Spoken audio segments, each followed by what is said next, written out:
자, 나는 솔로의 영수를 기억하시는 분들이 많이 계실 겁니다. 28기를 사실상 먹여 살렸다. 막 이런 우픈 소리가 나올 정도로 웃기고도 슬픈 이야기죠.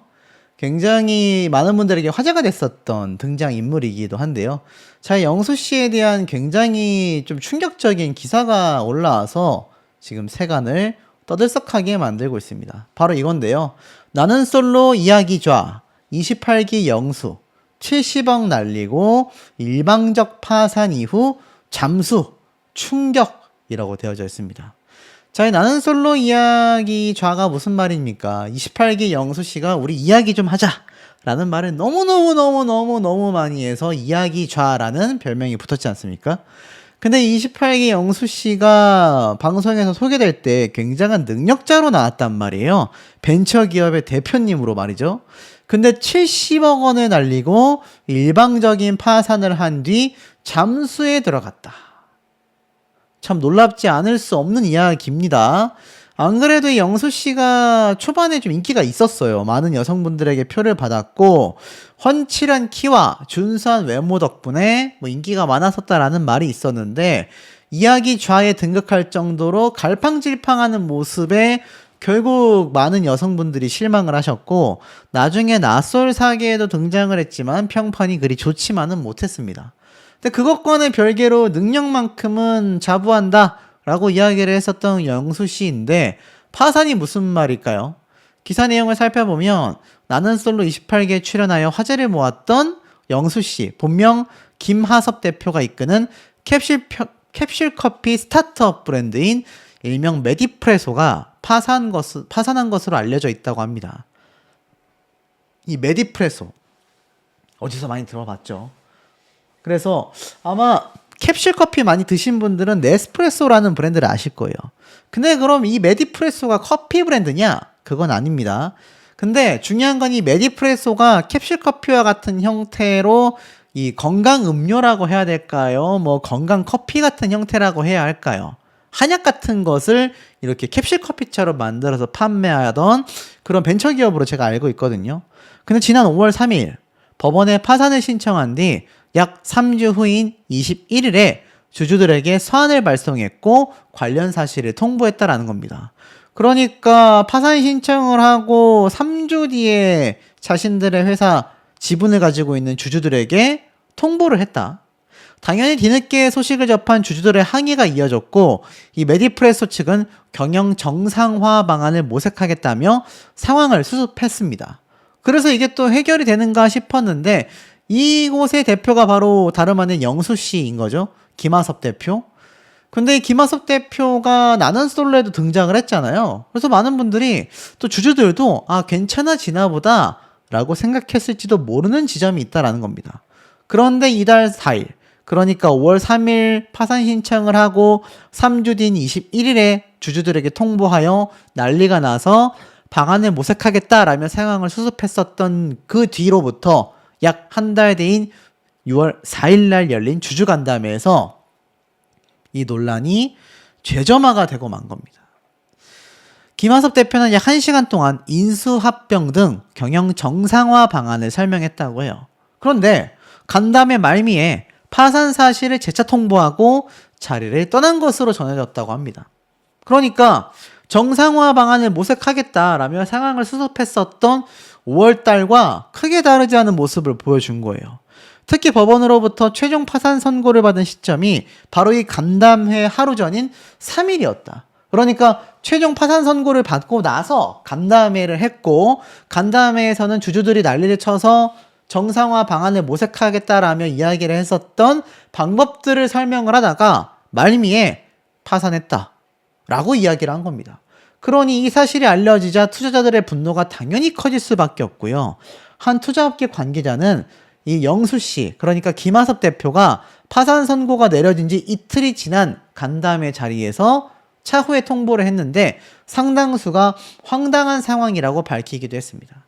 더 황당한 건 이 영수 씨가 그냥 간담회뿐만이 아니라 나는 솔로에도 등장을 했었고 그 이후에도 낯설 사계까지 등장을 하면서 많은 분들이 의아함을 갖고 있다라는 거예요. 파산 신청을 했고 파산 통보가 이뤄지기 직전에 주주들을 달랬으면서도 불구하고 파산 선고가 된 그 다음날 주주간담회를 열어서 방법 설명을 하다가, 그러니까 회사를 이렇게 운영해 나가겠습니다 라고 대표가 말하다가 갑자기 근데 저 파산 신청했고 파산 선고 나왔습니다 하고 자리를 떠나버린 거예요. 근데 정작 대표라는 사람은 나는 솔로와 나솔 사계에 계속 출연을 해왔다라는 겁니다. 일각에서는 그렇게 출연할 정신에 회사를 좀 더 돌봤어야 하지 않을까라는 비판 논란이 많이 쏟아지고 있는 상태입니다. 자, 여러분이 생각을 해보세요. 만약 영수 씨, 그러니까 김하섭 대표가 있는 메디프레소라는 곳에 엄청나게 많은 돈을, 또는 정말 전 재산에 가까운 돈을 투자했다고 가정을 해보겠습니다. 근데 이 투자를 받은 회사의 대표가 제대로 일을 한다라고 하기에는 나는 솔로에 등장하고 나솔 사기에 등장을 해왔단 말이에요. 근데 알고 보니까 뒤로는 몰래 파산 신고를 했고 그마저도 선고가 돼서 파산이 완료되고 나니까 뒤늦게 통보를 해버린 겁니다. 당연히 분개할 수밖에 없는 사실이죠. 자, 메디프레소의 누적 투자금이요. 7천만 원도 아니고 7억도 아니고 70억 원입니다. 70억 원. 그리고 다수의 벤처 캐피탈이 참여를 했다고 해요. 투자자들은 향후 기업 공개 등을 통한 자금 회수를 기대했는데 70억 전액 손실이 불가피해진 겁니다. 당연한 겁니다. 70억 원을 투자받았는데 회사 대표가 파산 신청을 해버렸어요. 파산이라는 게 뭡니까? 돈을 한 푼도 못 건진다는 얘기예요. 이게 단순히 주식을 구입한 게 아니라 투자를 했기 때문에 회사가 망해버리면 이거 원금 회수가 안 됩니다. 특히 투자계약서에 파산을 투자자 사전 동의사항으로 명시했음에도 이를 무시했다라는 점에서 계약 위반 소지가 있어 일부 주주들은 소송을 검토 중인 것으로 알려졌다라는 겁니다. 그러니까 이 영수 씨가 처음에 자신의 회사 메디프레소에 대한 투자계약서를 쓸 때 파산을 할 경우 투자자의 사전 동의가 있어야 가능하다라는 사항이 명시가 되어 있었는데 이걸 무시한 채 남모르게 파산을 신청하고 도피를 했다라는 의혹을 받고 있다라는 겁니다. 충격적이죠. 2016년도 SK 하이닉스 출신, 하이닉스를 다녔던, 그냥 하이닉스를 계속 다니는 게 낫지 않았을까요? 바로 이 영수 씨가 창업한 메디프레소가 전통 항방차를 캡슐 형태로 추출해서 마시는 제품으로 주목을 받았지만 지난해 매출이 8억 원으로 전년도 35억 원 대비 무려 77%나 급감을 했고 약 8억 원의 순손실을 기록하며 경영난이 심화된 겁니다. 영수 씨는 나는 솔로 28기에 출연하여 화려한 언변과 훤칠한 외모, 기업 대표라는 이력으로 큰 화제를 모았지만 파산 이후에는 모든 인맥을 차단하고 연락을 끊은 상태라고 합니다. 야, 이거 이러니 투자자들 어떡합니까? 난리가 날 수밖에 없죠. 일각에서는 마트에서 자기 돈 아니라고 필요 없는 물건 쓸어 담을 때 경제관념 알아봤다. 나는 솔로로 유명세까지 얻었는데도 파산이면 회사가 얼마나 엉망이었던 거냐. 오히려 28기 현숙 정숙은 하늘이 도왔다. 이러니 난리가 난 겁니다. 오죽했으면 주주들의 투자금을 들고 도피한 거 아니냐라는 말도 있어요. 특히나 일각에서는 지금 파산이 문제가 아니라 투자를 한 주주들에게 사기죄 또는 업무상 배임죄, 횡령죄 등등 고소고발을 당할 확률이 매우 높다. 금액이 5억 이상이라면 특정경제범죄 가중처벌법에 의해 처벌도 세진다. 거기에 월급, 퇴직금도 제대로 주지 않았다면 임금 체불죄까지도 가능하다라는 의혹까지 제기가 되고 있습니다. 제가 봐도 만약 주주들이 사기죄로 고소를 하거나 업무상 배임, 횡령죄 등으로 고소를 하여 이게 만약 법조계에서 손을 들어준다면 영수 씨는 실형을 살게 될 수도 있습니다. 쉽게 말해서 형사처벌 대상이 될 수 있다는 얘기예요. 사기죄니까 말이죠. 그리고 더 나아가서는 이런 기사도 있습니다. 고의 파산 의혹 메디프레소, 교원 인배 등 소송 채비 중에 있다. 주주의 협의 없이 간담회로 일방적 파산을 고지했기 때문이다. 심지어 메디프레소가 경영난이던 시기에도 자금 유치를 포기하였다. 자, 이게 바로 영수 씨입니다. 자, 그러면서 여기 기사를 보면 주주 간담회에서 난리가 났고 70억 원의 이 투자금이 지금 회수가 안 된다란 얘기잖아요.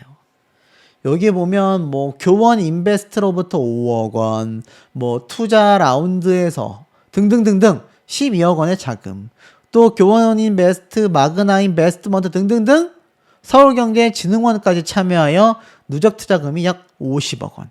지난해 크라우드 펀딩 방식으로 나서기도 했는데 무산이 됐고 결국 매출이 하락하여 실패를 하게 된 겁니다. 야, 이거 충격적이죠? 한 관계자는요, 영수 씨가 TV에 나와 사실상 인플루언서가 되면서 소통이 오히려 어려워졌다. 주주로서 추가 자금 조달을 도왔는데 이렇게 파산을 일방적으로 통보할 줄은 몰랐다. 라는 말까지 나왔습니다. 실제로 이 메디프레소의 대표로 활약하던 김하섭 대표, 영수 씨의 모습이 한의학 방송 프로그램, 한국 한의학진흥원을 통해서도 이렇게 방송을 탄 적도 있고요. 여기 보면 이런 기사도 있습니다. 불과 작년이에요.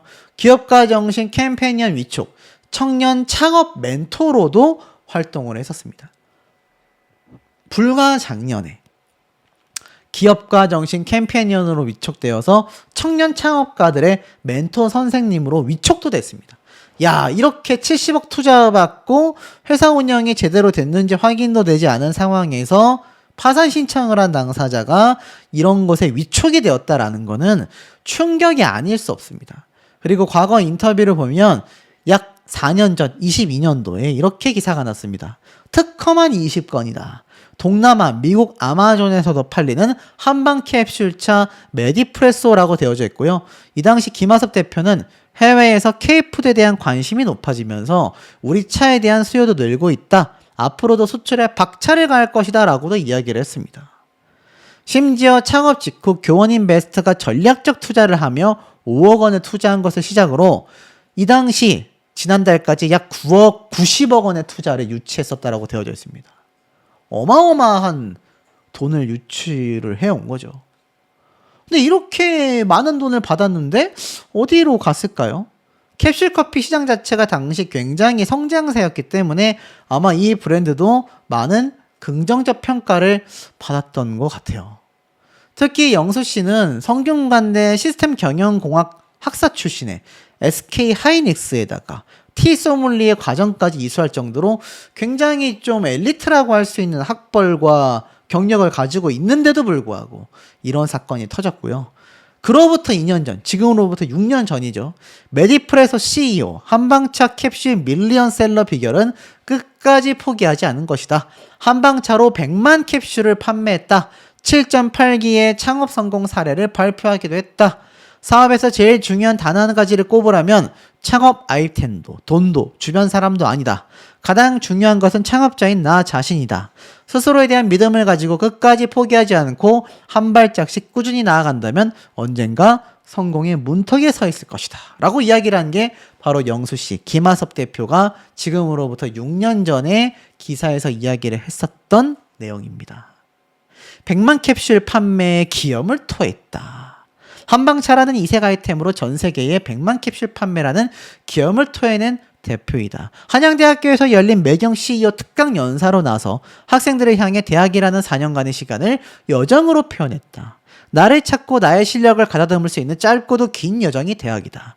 창업을 하면 울타리가 없어지기 때문에 대학 기간 동안 스스로의 실력과 능력을 갖추는 것이 중요하다라고 말을 했던 그 당사자가 70억 원의 투자금은 어디 간지 알 수 없는 채 이미 작년에 엄청나게 마이너스 되는 경영난 속에서 주주들 몰래 파산 신청을 했고 결국 주주 간담회 직전 날 파산 선고를 받은 채 당일날 선포하고 잠수를 타버렸습니다. 형사처벌될 가능성이 없을까요, 여러분? 충분히 가능해 보인다라는 의견이 왜 나오는지 알 수 있습니다. 자, 이 나는 솔로 출연자들은 왜 이렇게 문제점들이 있는 사람들이 많을까요? 거기에 대해서 좀 알아보도록 하겠습니다. 한 달 뒤에 되는 경우도 있을진 모르겠습니다만 대부분 미리 촬영을 하고 스케줄에 맞춰서 공개를 한단 말입니다. 근데 이 당시 때 사진을 보면 겨울 때예요. 그러면 둘 중에 하나죠. 촬영 중에, 그러니까 나는 솔로가 촬영되는 중에 이렇게 다 같이 모여서 회식을 했거나 아니면 촬영이 끝나고 나서 본방송이 방송되기 전에 다 같이 모여서 한자리에서 사진을 찍었던 게 아니냐. 왜 그런 말이 나오냐면 순자 씨가 목도리를 하고 있고요. 영수 씨가 두꺼운 패딩을 입고 있습니다. 영식 씨도 무스탕을 입고 있고 정희 씨는 아예 퍼코트를 입고 있어요. 그러니까 이 네 명의 모습만 봐도 한겨울이라는 걸 우리가 알 수 있습니다. 그런데 이상하잖아요. 지금은 6월 달이지 않습니까? 많은 분들이 이 기사만 보고 어떤 생각을 했냐면, 아, 결국 영숙, 옥순, 영호 세 사람을 빼고 나머지 멤버들끼리 영자 씨의 생일을 자축했나 보다. 왜냐면 영자 씨도 굉장히 비판받았잖아요. 어떤 비판을 받았습니까? 아, 순자 씨를 그렇게 위하는 줄 알았는데 나중에 가서 뭐 문제 삼지 않으면 문제 아니다 라는 발언으로 문매를 맞았고, 특히 상철 씨가 여기에도 모습을 드러냈고 여기에서도 모습을 드러냈어요. 심지어 다 여성 출연자가 주변에 둘러싸고 있는 상황에서 사진을 찍었습니다. 근데 상철 씨도 기억하시겠지만 왜 저렇게 밖에서 듣고 있어? 라는 말을 했단 말이에요. 일각에서는 정숙 씨가 예민하다, 예민하게 반응할 필요 없다 라는 내용의 책 구절을 올리게 되면서 정숙 씨가 순자 씨가 말했었던 1화 방송 이후에 자신의 속마음을 밝히니 왜 분위기를 망치냐라고 얘기했었던 당사자 아니냐라는 의혹까지 받았습니다. 근데 그 당사자가 다 있잖아요. 영자 씨도 있고 상철 씨도 있고 정숙 씨도 있고 정희 씨야 뭐 끝까지 사과문을 계속 발표했기 때문에 그나마 많은 출연자 중에서 가장 조금 빠르게 용서를 받은 케이스지만 말입니다. 그리고 이해가 안 되는 지점은 여기서 끝이 아니에요. 당연히 아시겠지만 순자 씨가 모조리 언팔로우 했잖아요. 전부 다 팔로우를 끊었단 말입니다. 그런데 어떻게 그런 순자 씨가 영자 씨의 생일 파티에 올 수 있겠습니까?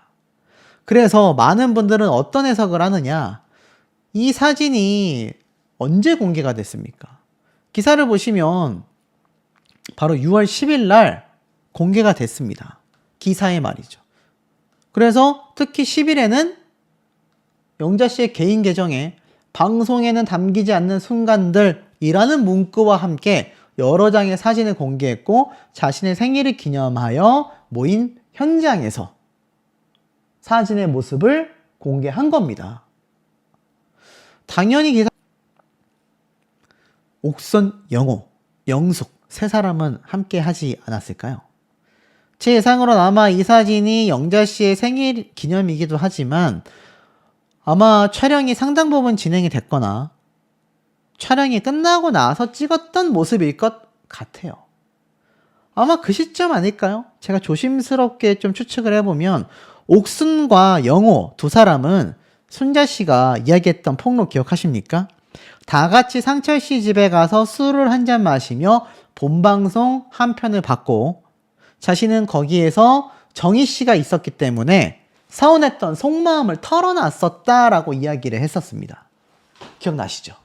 그래서 상철 씨가 내가 그때 술을 많이 먹어서 잘 기억이 안 났지만 나는 우리가 그렇게 사이가 나쁜 거라고 생각하지 않았었다 라는 취지의 말을 했었죠.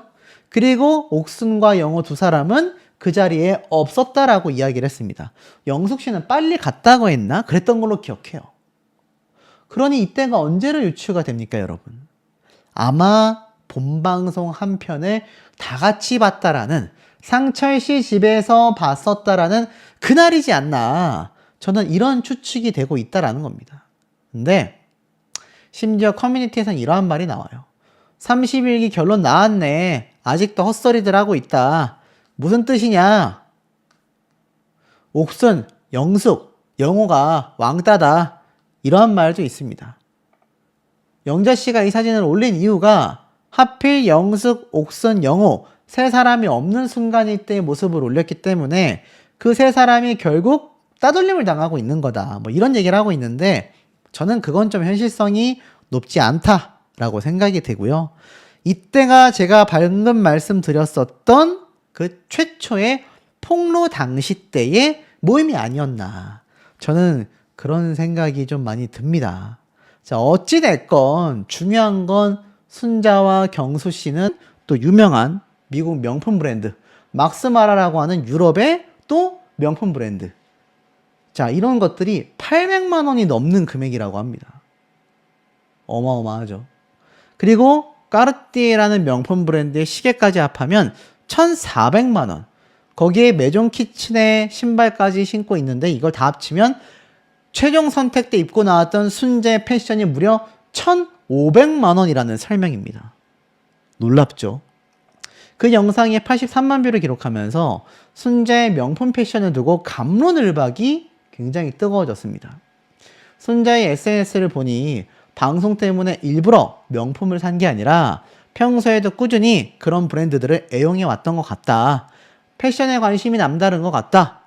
라는 긍정적인 평가도 있는 반면 빌라 산다고 했던데 사치하는 거 아니야? 중소기업 다니는 걸로 알고 있는데 그 월급으로 너무 무리하는 거 아니야? 부정적인 반응도 많았고 성실하게 직장 다니고 있는 30대가 명품들 사 모으는 게 뭐가 문제냐? 라는 의견도 있었습니다. 댓글 반응을 좀 보면 괜찮아. 흰 패딩 하나로 5박 6일을 버틴 사람도 있다. 이건 제가 예측하기로는 순자 씨가 아니라 바로 영숙 씨로 알고 있습니다.